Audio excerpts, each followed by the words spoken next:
নামাজ পড়িছিলে তেতিয়া কতদিন আপনার ডাঙরিয়া কি করছিলে আপনারা নিশ্চয় গম পাইছে কি করছিলে গৌরব গগৈ ডাঙরিয়ায় একে নামাজ পড়িছে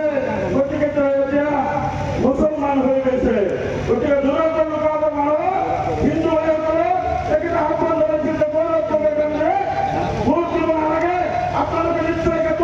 দূরত লোক হঠাৎ দুজন ভর্তি আসলে এজন হচ্ছে বিজেপির তপন গগৈ আন্দোলন হচ্ছে আমার যুব নেতা গৌরব গগৈ ডাঙরিয়া যদি গৌরব গগৈ ডাঙরিয়া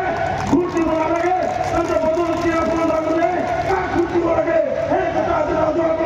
আপনাদের বদলুদ্দিন আপনার ডাঙরিয়া যদি আমার অসুবিধা হ্যাঁ তাহলে এই প্রশ্ন আপনাকে করিব বলে মায়া সরজি এই সেক্রেটারি কথা কব কিছু আমি জানো বদলুদ্দিন আপনার ডাঙরিয়া একটা যমুনা সমষ্টির বাসিন্দা আর লোক অবশ্য হচ্ছে কাজী নামা সমষ্টি